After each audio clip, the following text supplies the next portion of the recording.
All right, everybody, no intro music this week. No, hey, welcome back to none of that. This is an emergency edition. We weren't even planning on doing a podcast this morning because the Sixers were supposed to be pretty stagnant, pretty uneventful at the trade deadline, and they went the complete opposite direction. Started off pretty hot. You get Buddy Hield, a guy who's been an almost Sixer for, God, it feels like the last 4 seasons. Give up, Furkan finally gone. Kind of feel good for Furk. He's been begging to get out of here for years. You never let him go. Kind of funny that he actually gets swapped for a guy who had been begging to get in here for so long, and Buddy Hield. So glad to see Furk go. Second round picks, whatever. He had a bunch of them. Well, it did Furk's not kind on a of. team. What's up? Furk's not on a team. I know. The Pacers. No they waived them. So Furk. Maybe the grass isn't always greener somewhere else. But the big piece in that deal for me was losing Marcus Morris Sr. I mean, you just gave the guy the key to the city. I don't know how that works. If you have to leave it in a lockbox, or if it's when you move out of an apartment, they change the locks on you. I don't know how that works, but North Philly guy gave him the key to the city. Was playing pretty well overall, I thought, for the Sixers. You brought him in for his shooting. You brought him in for the veteran leadership. He can play the small ball 5 if you need him to. So that one stung to lose him for Buddy Hield. We'll start there because the day only gets worse from that point on. In a vacuum, how did you feel about the Buddy Hield deal? In a vacuum, I felt really good about it. We gave up nothing of consequence when I saw Kelly Olynyk going for first-round picks in this economy. Yeah, ridiculous. So, Alex Caruso demanding multiple firsts. Three-thirds in 2 players for Buddy Hield, who's going to contribute a lot in the offensive end. I'm okay with it. Yeah, I thought that was the one where I'll give it a B+. Yeah, that was a B. Yeah. Well, that's about as good as it's going to get if you guys are hearing this for the first time from Ryan and I. Remember these good times. Enjoy this B+ moment because approximately the next 27 minutes of this podcast are going to be a lot of doom and gloom because Daryl Dunn lost his fucking mind. This man went out and got the guy we've all been begging for. And we got rid of Marcus Morris Sr. in the process. No one lit the city on fire. And he was like, you know what? Maybe they just don't mind if I get rid of these culture guys. Let me try another one. So then he goes out. I mean, we're going to ignore Daniel House Jr. We gave him away and sent the pick with him for cap considerations, whatever. It's fine. Not worried about that one. He goes and trades Pat Bev. How do you trade Pat Bev? The Pat Bev for a second-round pick and Cam Payne, who I realized at one point was supposed to be an exciting scorer. It's kind of gotten bounced around the league an awful lot since then.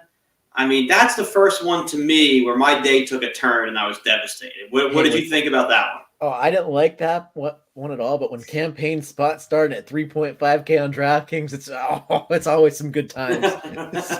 So, I have good memories of Cam Payne, don't get me wrong. But Pat Bev, who's the leader now? I know Embiid, but but it's not. That's the thing. It's not Embiid. I love Joel Embiid. I think it has to be though. He what? It has to be. I mean, maybe I'm glad Batum's still here. I mean, look, those guys are good veteran presence. Joel Embiid's the best player on your team. He's never shown an interest in being a leader. That's not who he is. He goes out, he does his thing, he carries you, but he's never going to get in someone's face, tell him to pick it up, or, they had that cool clip of Pat Bev coaching Paul Reed on how to play over the screen. We don't have anyone who's going to step up and do that. Toby's too busy reading the book. Tyrese Maxey, that's not his personality. I mean, Batum, he's the first year. There's no one else there to do that kind of stuff. You know who would be a great leader for the Sixer squad? Who? I could pick up? Furkan Korkmaz. Well, not Furkan, but it's funny you mentioned that because originally the way the deals are reported was the Marcus Morris deal was on its own, and then the Pat Bev deal was on its own. What the hell? How the hell did that work? There was something. I'm pissed now. Daniel House deal? No. There was something turned into a 3-team trade. Oh, I think it was the Marcus Morris to Indy, and then Someone else. Indy to San Antonio, I think was the 3-team deal. I'll look. You keep talking. Yeah, because anyway, there was a loophole in which if it was 2 separate trades, we could have then gone and signed Marcus Morris Sr. on the buyout market. But because he was a part of a 3-team trade, he's no longer eligible to re-sign with the team that traded him first, if that makes sense. I don't know how to search that. I mean, you're definitely right because the Sixers aren't on his odds. Yeah, I think I might have liked it. Maybe, I don't know. But the long and the short of it was, if he was a part of 2 separate deals today, he would then be able to be signed by the Sixers in the buyout market. But because everything happened in one deal, they're not able to go back out and get him again. Come on, Daryl. Oh, we'll get to Daryl in a second. So let's just go ahead and assume Marcus Morris Sr. is not coming back. You're right. There is no veteran leadership on this team whatsoever. And you see, like, the teams, like, I know Boston didn't do much. Milwaukee got Pat Bev, but, like... Oh, Boston did something. We're going to get to that. Really? Are you unfamiliar with this part of it? Yeah. Okay, we'll skip to that. So Pat Bev goes, people are devastated. You're looking around at, losing 2 pretty strong defenders in Marcus Morris Sr. and Pat Bev right off the bat. You're already down Joel Embiid for at least 2 months on the defensive end, and Robert Covington can't stay healthy, neither can D'Anthony Melton. So you got no defense on this team. The only person left who you can put on the best player is Jaden Springer, who's just coming into his own. So you don't know if you can put Jaden Springer on the best player yet. We ain't got to worry about that. He's not on the team anymore. We sent Jaden Springer to Boston, got a 2nd-round pick in return, and that's how the day ended. I missed that one. Yeah, Jaden Springer to Boston for a 2nd-round pick, done and done. No add-ons, no players, no vet, just Jaden Springer for a second. The guy you drafted in the 1st round 3 years ago, who just cracked the rotation, you were offered a 2nd-round pick and went, yep, that's a better option, and took it. I was sick. Well, now I'm sick because I didn't know that. I had my Woj and Shams tweet noties on all day, and I somehow missed it. Yep. Yeah. That was like a 3:30 deal. It was late in the day. I follow the Sixers way too closely, and somebody made an account. There's all these different Muse accounts that used to be like big players that got them. And the Springer Muse account tweeted, Jaden Springer survived the trade deadline. And then like 5 minutes later, oh shit, oh fuck, oh no. Oh no. So yeah, for those of you following at home, we have sent Marcus Morris Sr. to Eastern Conference rival Indiana Pacers. He then moved on, but still, you made that deal. You follow that up with sending Pat Bev to Eastern Conference rival the Milwaukee Bucks. And then to close out your day, you send Jaden Springer to hated enemy, Eastern Conference rival, the Boston Celtics. Just a masterclass in what not to do. Daryl Morey ain't cooking nothing over there. Not a damn thing. But the solace that we were offered as Sixer fans is the buyout market. And the 2 targets that the Sixers are expected to be most active in, I think you know one of them, Kyle Lowry, the ghost of Kyle Lowry and his fat ass. Danny Green is another one who I wasn't even aware was still in the league. I didn't know he's still in the league. Yeah, I thought when he flamed out with us in the offseason, I thought that was it for Danny Green. It wasn't. And now that Spencer Dinwiddie was officially bought out, we are in the running for Spencer Dinwiddie, which I don't love. I mean, I guess I'm okay with it. To run the second unit maybe at the point instead of Pat Bev, you could get by that way. But there's no way he's coming to Philly. Apparently, the Lakers and the Clippers are both interested. He's an LA guy. You go to the Clippers and give yourself the best shot at a ring. Honestly. Yeah, he ain't coming east. Second unit after Harden, like. Yeah, he's from Cali. He's not coming east. I mean, I know he was in that. Don't get on. He ain't coming back. No. So that's tough. And then the Pat Bev pod, one of my favorite podcasts besides our own, did an emergency episode, much like we are. And Pat mentioned that he had asked Daryl Morey, hey, do I need to prepare for a trade? As a veteran, I know how this works. Just, do I need to be ready?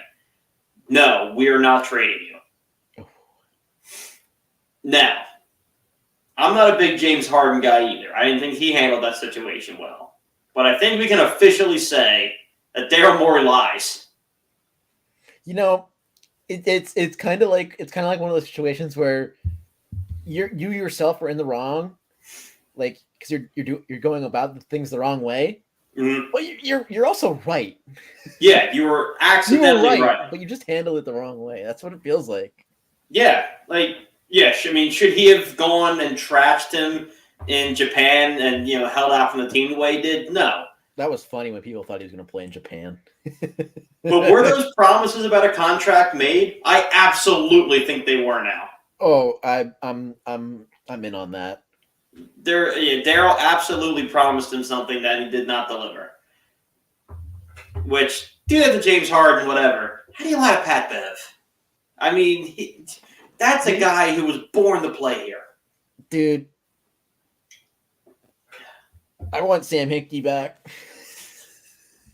He wouldn't have done this. I mean, I'll always remember Pat Bev for 2 seconds. Who am I kidding? Dude, I'll remember the Pat Bev era forever. When we won, I believe it was the Denver game. Correct me if I'm wrong. But he threw the ball down the court and sprinted to the locker room just so he could tweet "Belt to ass Torres back on." Like that, he's one of us. That is your guy. The game had just ended. He was like, "God, it's time to be a hater." And God, I gotta go hate something right now. I gotta run before I forget it. Yeah, like he's one of us. It sucks that he's gone, dude. I'll be a Pat Bev fan forever, though. But I'm trying to compare this to like we've seen Philly general managers go off their rockers before. Even Howie's done it. Oh, Howie's absolutely done it. Look, he would tell you he's done it. I mean, he fixes his problems and he adapts. So we like him, Yeah. It sounds like Daryl Morey is just a pathological chronic liar at this point. Yeah, I think he's one of those like analytics nerds that's to such a degree that I don't think he views the players as like people. Like I'm not sure. Like he strikes me as kind of like Billy Beane from the Oakland A's, where like he doesn't talk to the players because it makes it easier to get rid of them. Yeah, I believe that. See, it's so funny because I consider myself an analytics guy, not so much basketball, but more so football. Mm-hmm. But like, how can you watch the New York Knicks and say, "Hey, I don't want that"? They're starting podcasts together. They're like all best of friends. They have bench players getting clowned by the starters, and they just like love it. Like I know Ryan Archdiak gets flamed. He wasn't even a stray. It was a direct hit. Mm-hmm. Yeah, but team chemistry goes such a long way because now you could consider the Knicks contenders. They made all the right moves. They had a great trade deadline today. They had OG Anunoby like I don't know how many weeks ago it was. Like, yeah, they made some great moves at the margins. Daryl Morey's like, I see that. I don't want it. Yeah, well, I think he thinks he knows better. Like, I mean, for a general manager, it had to be the easiest time to be a successful general manager had to be during the Big Three craze because all you had to do was blow your team up, get 3 former All-Stars, and call yourself a Big Three, and that was team building. I'm so glad that's over. But now that we're back to building like a well-rounded roster, Daryl's drowning. It's kind of that. It's still, I mean, the Suns out west have a Big Three. You could consider, the Bucks are pretty close, but they don't have quite a third person. Middleton's on the money for a Big 3-star. Yeah, is he still coming off injury? If I'm correct. Yeah, I mean, yeah, but I'm talking healthy. Like, I mean, you're right. He's good enough to be considered he's making Big Three kind of money. Is what I'm saying. So like, Yeah, but then look at the You- teams who are there at the end. I mean, Denver doesn't have a big three; they have a big two. The big two, and then you could pick a third guy on any other night. I mean, yeah, but that's different though. That you Mi- didn't get three superstars and build your team around them. Michael the play-ins here, Porter Jr. I love that Yeah. nickname. Miami last year is Jimmy Butler and friends. I consider Bam Adebayo up there. Yeah, he's probably they have a 1 and a 3. Let's say that. Maybe I'm looking too much into it this year because he's been playing awesome ball this year. Yeah, I know. I'm saying he's not a star, but I mean, I think he's a star now, but I don't know if he was back then. I think his game took a next step this year. So yeah, I think the long and the short of it is you're seeing a bigger emphasis placed on, like, when I think of a big three, I think of that team Miami built, where you get three superstars and you go to the vet minimum buyout market and hope and pray for the best. Now you're seeing teams where role players are a big deal. And like Daryl Morey's never been able to stick the landing on that. Like in his head, he goes, well, I have Joel Embiid, I have Tyrese Maxey, and I have my favoriteest player in the entire world, Tobias Harris. Why aren't we winning more? Well, one of these things not like the other. One of these guys is a bum. Sorry, Tobias. And the rest of the roster is just not built to win without Joel Embiid. That's painfully obvious.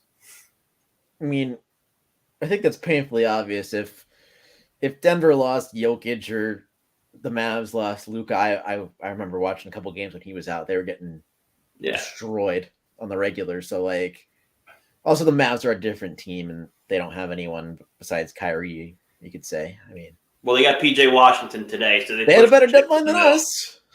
Yeah, they pushed their chips in. Yeah, I had a slide on here for biggest addition, but we're going to skip that one because we can probably agree it's obvious it's Buddy Hield. But of the guys that departed today, taking into account off the court, vibes, all that stuff, which is the biggest loss of the day in your opinion? Wow, I have so many to pick from, which means we're going to give an F to this trade deadline. I'll give it a D. I like Buddy Hield. I can't, like, when you ship out quality players, you're supposed to get quality players in return. You know what I mean? Like that trade, you've said it before. In a vacuum, that trade's perfect. It's I have no problems with it. Yeah. And then Daryl Morey's like, this trading thing, I kind of like that. I'm cooking. he's like me and stinking 2K. I'm like, oh, I could get a first for this player. Bye. I get a second for this player. See ya. Mm-hmm. Like, so, that's a good way to put it. He manages real life like 2K. That's a scary thought. Yeah, but it's true. It's true.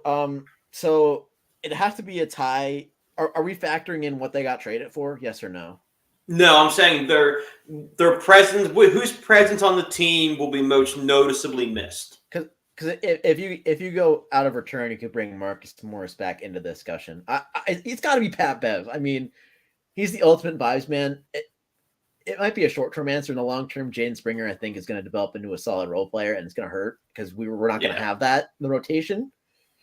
But I'm with you. I'm gonna go Pat Bev just based off the vibes and based off of just how good of a teammate he is. I gotta Google this before I make the comment. So Pat Bev, again, for me it's Jaden Springer. I think you traded a guy who was just starting to figure it out.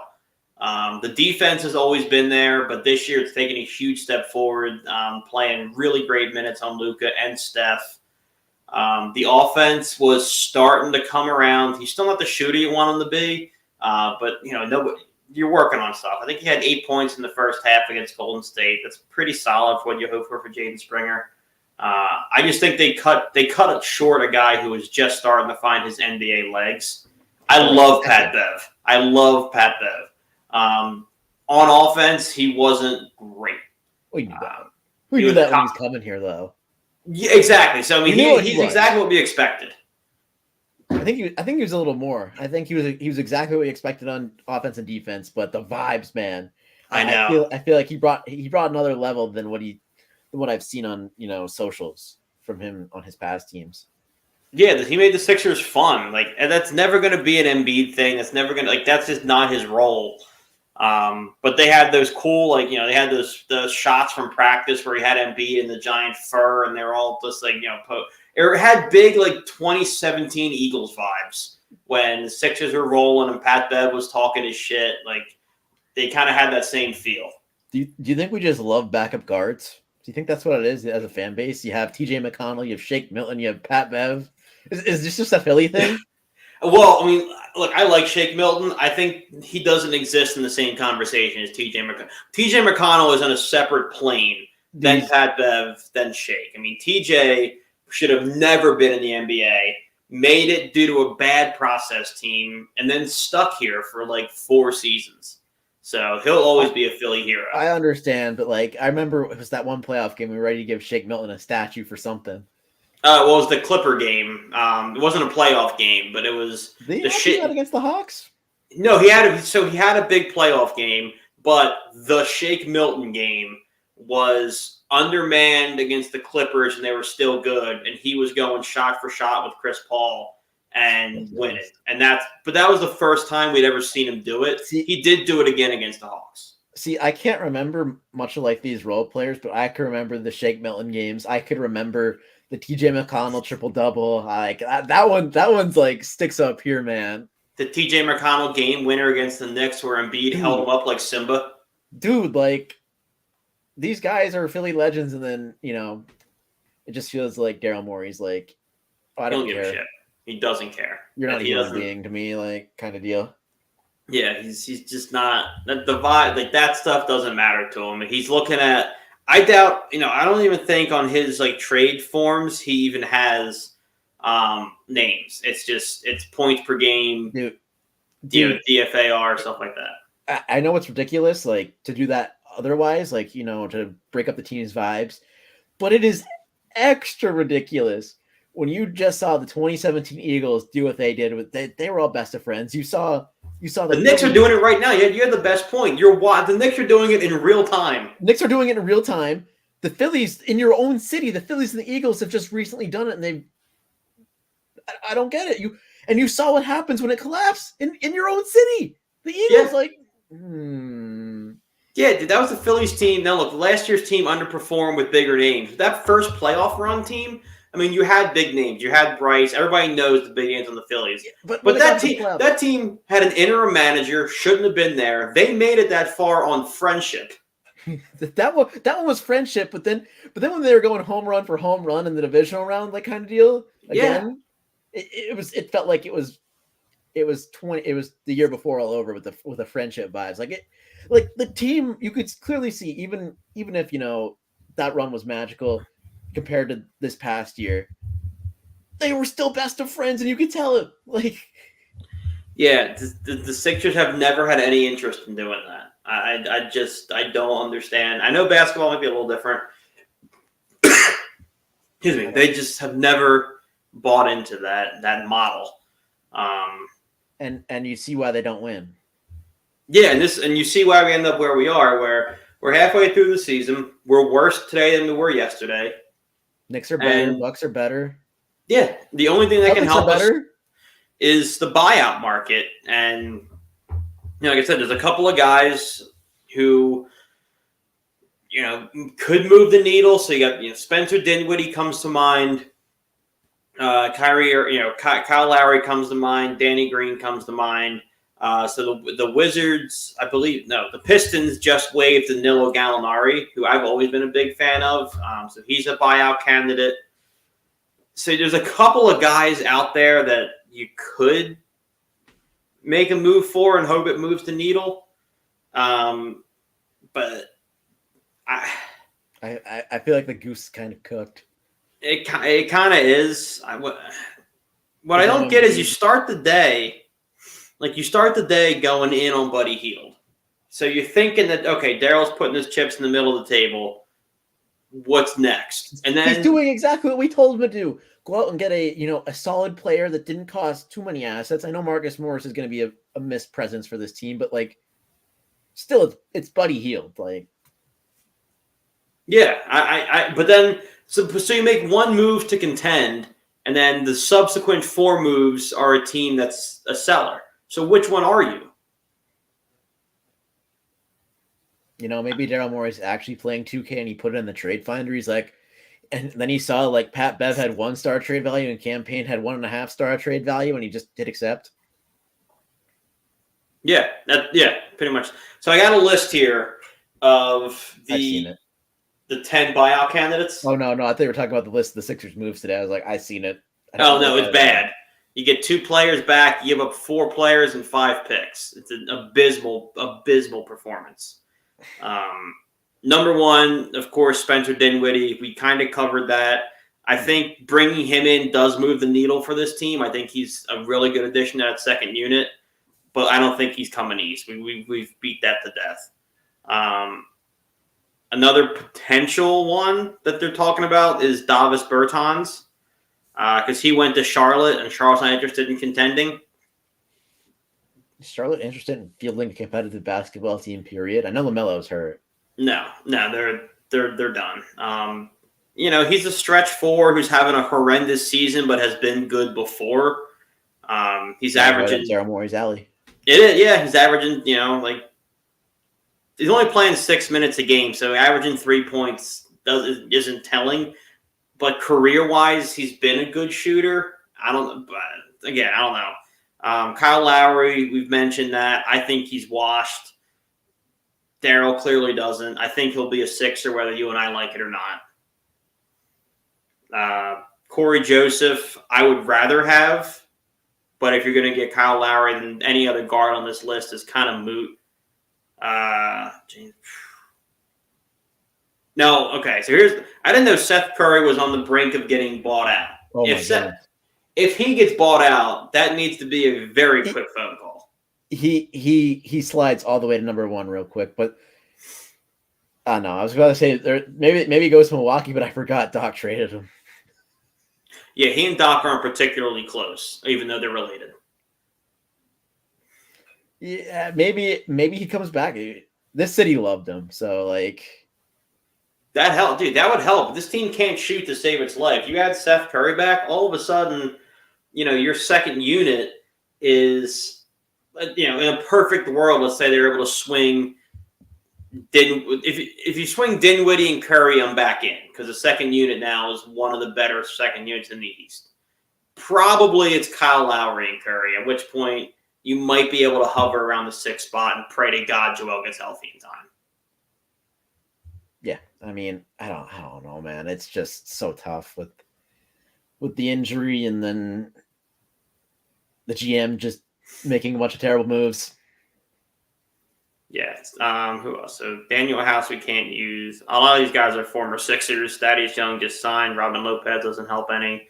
So of the remaining lists, Evan Fournier, if he's bought out by Detroit, they haven't bought him out yet. I would love to have Evan Fournier. They're not looking to. They might try to recoup his value though, so I don't know. Yeah. And then the one that's kind of intriguing.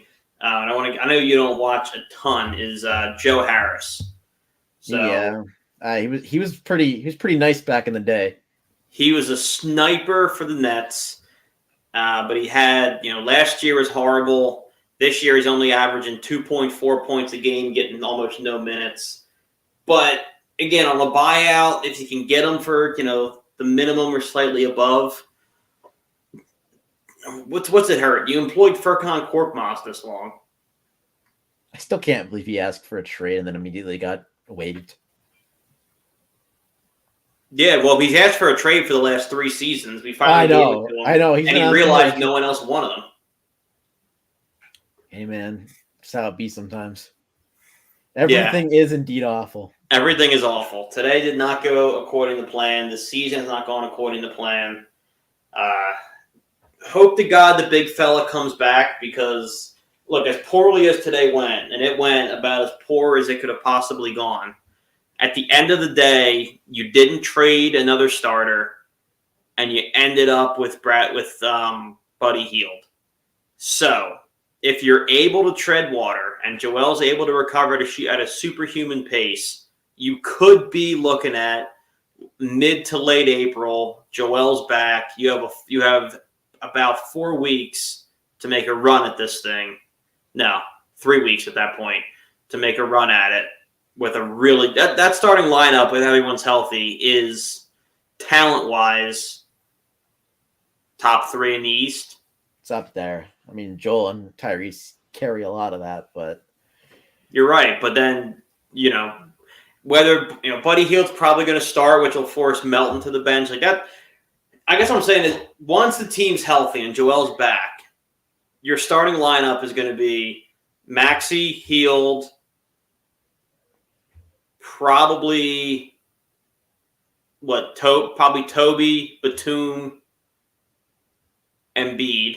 Yeah, most likely, unless you want to go Oubre at the 3, Toby at the 4. You can play around with that a little bit. But then your second unit could realistically be Kyle Lowry, probably. Probably. It's happening. Yeah. Robert Covington off the bench. Either Oubre or Batum ever doesn't start off the bench. Paul Reed's your center. And then one of those buyout guys, maybe you go out and you get – yeah. Maybe you get Seth Curry. Maybe you get – Seth and Oubre would be nice on the second unit. That's a really strong second. That's the strongest second unit we've had in a while. So as bad as everything is today, and it's really bad, Joel Embiid coming back fixes all your problems. It always does. It always does, which is very detrimental to teams, but it's, you know what I mean? It has its pros because he's Joel Embiid, but it has its cons because exactly that. Because he's Joel Embiid. Pretty much. I mean, it's not his fault. It's not his fault he's good at basketball. No.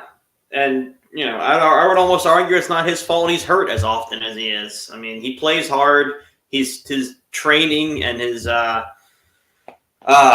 his workout regimen's been a lot better in recent seasons. He's just, he's like 7'1", 280. People weren't meant to do what he's doing at that size. He's going to get hurt.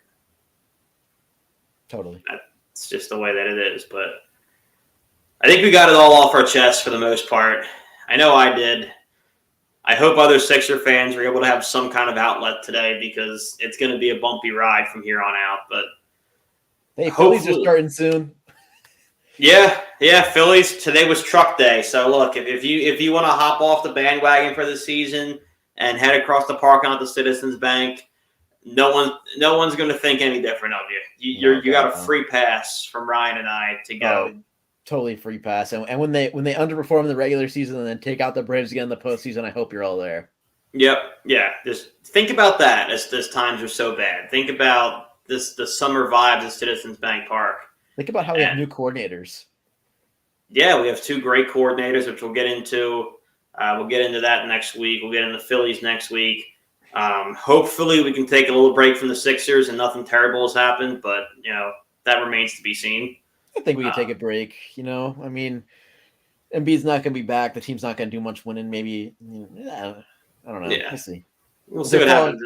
If they're free falling, we'll have to talk about them. But yeah, hopefully it's a cheerier episode next week. But until then, stay strong out there. I'm Brandon. That's Ryan. This is the Patterson Report. We'll see you next week.